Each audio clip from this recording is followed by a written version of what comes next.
మనిషి ఏం చేస్తారంటే త్రిలోకానికి సంచారం చేసేసిన వాళ్ళని బయలుదేరుతారు. ఆయన బయలుదేరిపోయేటప్పుడు మొదల్లో బ్రహ్మలోకానికి పోతాడు. బ్రహ్మలోకానికి పోతే బ్రహ్మ ఆయమ్మ శారదాదేవి వీణ వాయిస్తానంటే ఆయన ఆ వీణలో ఆయన ధ్యాసలో ఆయన ఉంటాడు. ఈయన మర్తించడు కాబట్టి ఆయన ఏం చేశాడంటే బ్రహ్మకు శాపం పెట్టాడు. భూలోకంలో నీకు గుడి ఉండదు, విగ్రహారాధన నీకు ఉండదు. అక్కడి నుంచి శివలోకానికి పోతాడు. శివలోకానికి పోతే అక్కడ ఆయన చూడు ఆయనకి ఏం చేశాడంటే నీకు లింగ పూజ తప్ప శివ పూజ ఉండదు అని అక్కడి నుంచి నేరుగా వైకుంఠానికి పోతాడు. వైకుంఠానికి పోతే స్వామి ఏం చేస్తా ఉంటారు, ఆయన వైకుంఠంలో పనుకొని ఉంటారు. లక్ష్మి కాళ్ళు అద్దుతా ఉంటారు. ఆయన భార్య కాలు పెడితే ఎంత సంతోషం నాకు తెలుసు, నీకు తెలుసు తెలియదు తెలుసు, కాలు పడుతుందా పీక పడుతుందా తెలియదు. కాబట్టి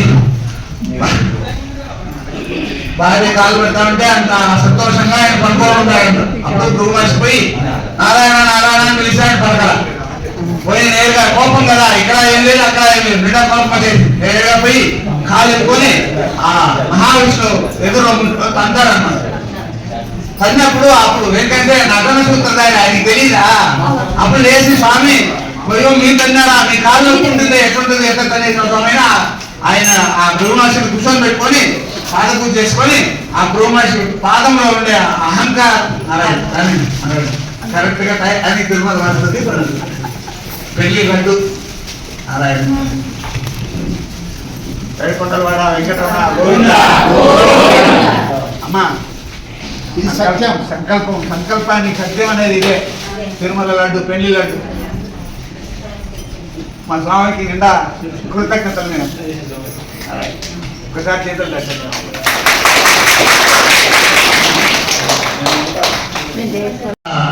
సొమ్ముందో అంత సొమ్ము నాకు అని చెప్పి కుబేరుడు దగ్గర అడిగినప్పుడు కుబేరుడు క్వశ్చన్ వేస్తాడు. కుబేరుడు మీరు వడ్డీ ఇస్తేనే కుబేరుడు ఇస్తారు లేదంటే. కాబట్టి అడుగుతాడు స్వామి నేను డబ్బిస్తాను వడ్డీ కట్టాలి నాకంటే. అయ్యో నాకు ఇక్కడ కట్టేది లేదు కలిగి అంతవరకు నాకు వడ్డీ కట్టాలి అప్పుడు దగ్గరికి సరిపోతుందని ఆకాంక్షరాజు కూతురుని పెళ్లి చేసుకునేదానికి. కాబట్టి పెద్దలు చెప్తారు అప్పు చేసి పెళ్లి జరగాలంటే అప్పు చేయాల్సిందే, చేస్తేనే మంచిది, లేదంటే ప్రాబ్లం ఉంటుంది. కాబట్టి ఆ కాలం నుంచే వెంకటేశ్వర వాళ్ళు అప్పు చేయాలంట. ఇప్పుడు కూడా స్వామి సంఖ్యలు వేస్తారు, అప్పుడు కట్టలేదంటే సంఖ్యలు వేస్తారు అంట. ఆకాశరాజు కూతురు మహాలక్ష్మిని శ్రీనివాస స్వామి ఆకాశరాజు భవనానికి పోయి బకులాదేవితో కూడా పోయి పిల్లని రెడీ పోతా ఉన్నారు. కాబట్టి బకులాదేవి పెళ్లి కూతురు పక్క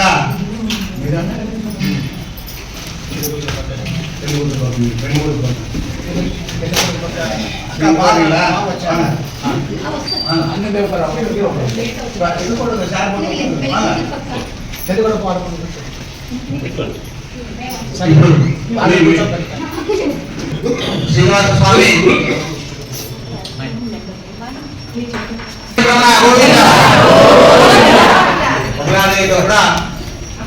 శ్రీనివాసుడు ఆకాశరాజు దగ్గర పోయి పిల్లనగరం పోతా ఉన్నాడు. పెద్ద ఆకాశరాజు భవనం, పెద్ద భవనం, రాజు భవనం తెలుసు మీకు. ముత్యాలు రత్నాలు నవరత్నాలతో కూడా ఆ పెద్ద భవనం. ఆ భవనంలో ఆకాశరాజు భార్య అక్కడ కూర్చో ఉంటారు. బకులాదేవితో కూడా వాళ్ళ పరివారం ఈ పక్క కూర్చోంది. ఈ నడి మీద దారి వేసుకొని ఈ పక్క ఉండేవాళ్ళు పెళ్లి కొడుకు పక్క ఉండండి, ఈ పక్క ఉండేవాళ్ళు పెళ్లి కూతురు పక్క ఉండండి. ఓకేనా? నడి మీద దారి. ఓకే. ఇప్పుడు ఆ కాలం అంతా పెళ్లి కొడుకు పెళ్లి కూతురికి కట్నం ఇచ్చి పెళ్లి కూతురిని ఇంటికి తోడుకొని వస్తాడు. ఈ కాలంలో పెళ్లి కొడుకుకి కట్నం ఇచ్చి పెళ్లి కొడుకుని సేల్స్ చేసుకుంటాడు. ఆయన ఆకాశరాజు మీరు మొదటి స్థితిగా ఉండండి, ఇక్కడ ఉండండి. అందరికి డౌట్ క్లియర్ చేస్తాను. ఈయన వచ్చి శ్రీనివాస స్వామికి నాన్నగారు పెళ్లి కొడుకు తరపున పెళ్లి కూతురు తరపున పెళ్లి కొడుకు వాళ్ళు పెళ్లి కూతురు తరపున పెళ్లి కూతుర్ని అడిగేదానికి వచ్చున్నారు. మీరు అడుగునే కదా స్వామి నా కూతురు పెళ్లి కాదు ఎవరు కూర్చో అడుగు.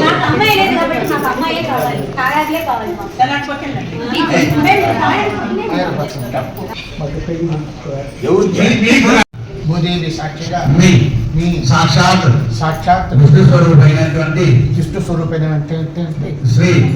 శ్రీనివాస స్వామికి మా లక్ష్మీ స్వరూపి పద్మావతి నుంచి పద్మావతిని ఇచ్చి కన్యాదానం చేయ మనస్ఫూర్తిగా సమ్మతిస్తున్నాను. అమ్మ ఐదరిగా కోటి మీద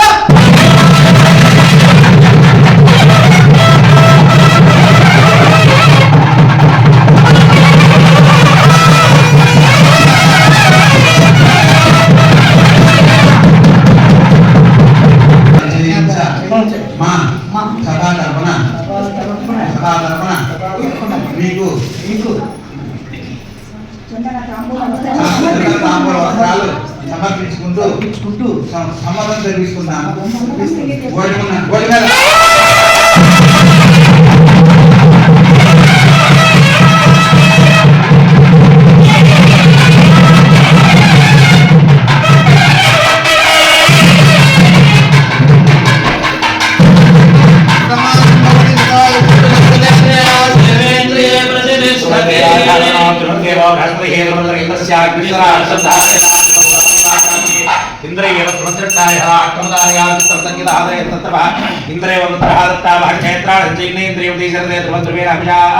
తస్మై దేవా అతి భ్రువన్నే పెళ్లి ముహూర్తానికి రేపు పెట్టారు. పెళ్లి ముహూర్తానికి రేపు పెట్టిన తర్వాత ఆకాశాలు కలిగేసినారంటే ముత్యాల పందలి ఊరంతా పందలు పెట్టి పెద్ద పెద్ద ఋషుల్ని వీళ్ళంతా రప్పించి ఒక పెద్ద మండపాన్ని రెడీ చేశారు. మీరు ఊపిలోకి వెళ్ళండి, అప్పుడు అంత బాగుంటారు. పెద్ద మండపాన్ని రెడీ చేసి ఆ పెళ్లి కొడుకుని ఆహ్వానం చేసుకుంటూ గజ పదార్థంతో పెళ్లి కొడుకుని ఆహ్వానం చేసుకుంటూ ఆ పెళ్లి చిత్రానికి వచ్చి పెళ్లి ఆ శ్రీనివాస బ్రహ్మ కూర్చోండేటప్పుడు ఆ అలంకారం ఆ ఆనందం ఎంతనో కాబట్టి అటువంటి ఆ శ్రీనివాసమూర్తికి కూర్చొని పెట్టిన తర్వాత మొదలు మనం ఏం చేస్తామంటే మొదలు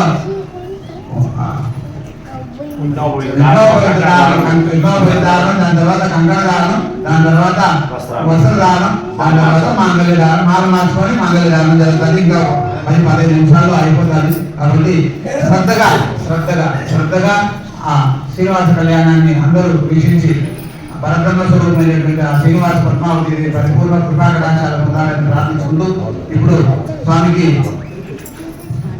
యజ్ఞోపేతదానం జరుగుతుంది. కోరుకున్న స్వాహ యజ్ఞోపవీతంబరమం పవిత్రం ప్రజాపతే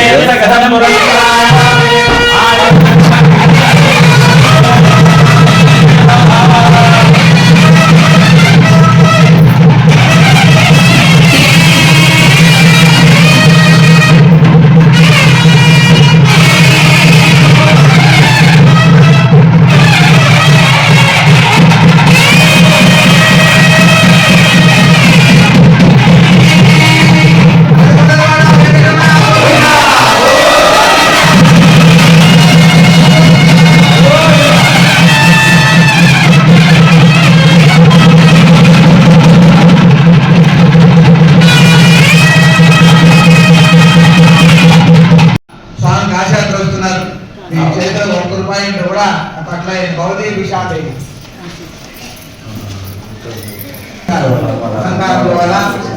అన్ని విషయాల్లో జరగాలి. ఆచార్య జరిగింది. ఆచార్య తర్వాత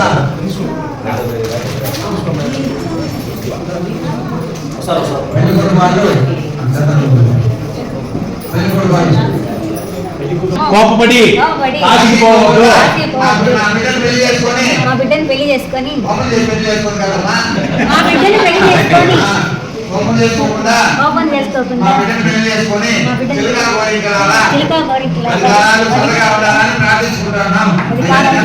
వద్దు నేను కాశీకి పోతాను.